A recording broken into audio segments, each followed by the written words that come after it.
ప్రస్తుతం ప్రపంచవ్యాప్తంగా దారులన్నీ ప్రయాగ్రాజ్లో ఉన్న త్రివేణి సంగమం వైపే.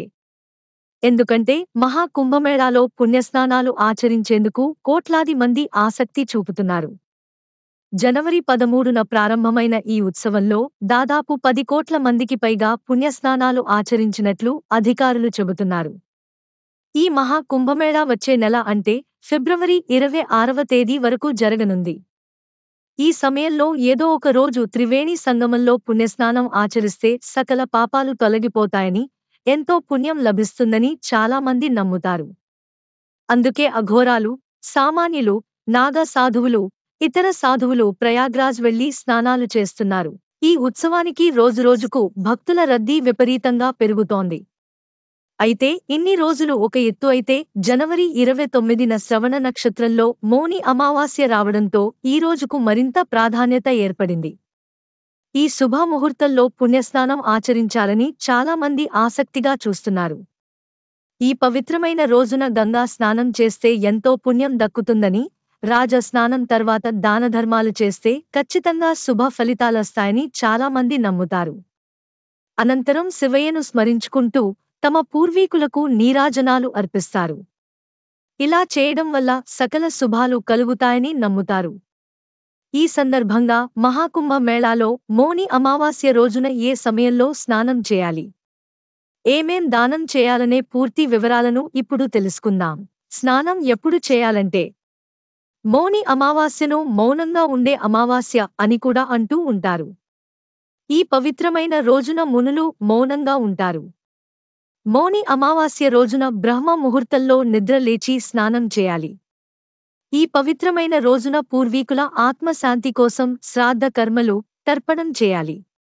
స్నానం చేయడానికి, దానధర్మాలు చేయడానికి జనవరి 29న బుధవారం ఉదయం 5:25 గంటల నుంచి ఉదయం 6:18 గంటల వరకు సమయం అనుకూలంగా ఉంటుంది. ఈ సమయంలో వీలు కాని వారు తర్వాత కూడా స్నానం చేయొచ్చు.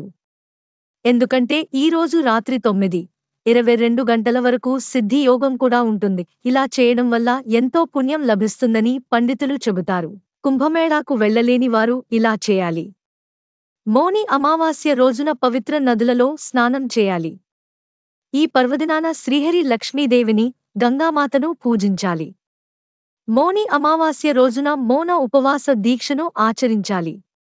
మౌని అమావాస్య వేళ సాయంత్రం తులసి దగ్గర నెయ్యి దీపం వెలిగించాలి. మౌని అమావాస్య రోజున ప్రత్యక్ష దైవం సూర్య భగవానుడికి నీరు అర్ఘ్యంగా సమర్పించాలి. మౌని అమావాస్య నాడు ఓం పితృ దేవతాయే నమః అనే మంత్రాన్ని 11 సార్లు జపించాలి. ఇలా చేయడం వల్ల మీకు శుభ ఫలితాలొస్తాయి. మౌని అమావాస్య వేళ దానధర్మాల ప్రాముఖ్యత. ఈసారి శ్రవణ నక్షత్రంలో మౌని అమావాస్య వచ్చింది. ఇదే సమయంలో మహాకుంభమేళాలో పుణ్యస్నానాలకు ఎంతో ప్రాముఖ్యత ఉంది. అంతేకాదు ఈరోజు చేసే దానధర్మాల వల్ల మీ కుటుంబ జీవితం సంతోషంగా ఉంటుంది. మీకు డబ్బుకు లోటు అనేదే ఉండదు.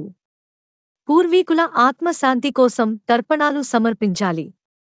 ఇలా చేయడం వల్ల మీకు పూర్వీకుల ఆశీస్సులు లభిస్తాయి.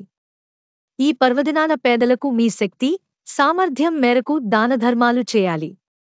అలాగే పేదలకు ఉన్ని దుస్తులు దానం చేయాలి. ఇలా చేయడం వల్ల మీ వ్యక్తిగత జీవితంలో కూడా సుఖశాంతులు లభిస్తాయి. మానసిక ప్రశాంతత కోసం జ్యోతిష్యం ప్రకారం ఈసారి మౌని అమావాస్య వేళ చంద్రుడు, సూర్యుడు మకర రాశిలో ఉంటారు. అంతేకాదు శ్రవణ నక్షత్రంలో మౌని అమావాస్య వచ్చింది. ఇదే సమయంలో గురుడి ప్రభావం చాలా ఎక్కువగా ఉంటుంది. ఇదే సమయంలో మహాకుంభ మేళాలో రాజస్నానం కూడా చేయాల్సి ఉంటుంది. దీంతో ఈ తొలి అమావాస్యకు ప్రత్యేక ప్రాధాన్యత ఏర్పడింది. మరోవైపు మౌని అమావాస్య రోజున చంద్రుడు మనకు దర్శనమివ్వడు. అందుకే ఈ రోజున ఏవైనా ముఖ్యమైన నిర్ణయాలు తీసుకుంటే వాటి నుంచి ఆశించిన ఫలితాలు రావని పండితులు చెబుతారు. మౌని అమావాస్య నాడు చంద్రుడితో సంబంధం ఉన్న రుద్రాక్షమాలను ధరించడం వల్ల మానసిక ప్రశాంతత లభిస్తుంది.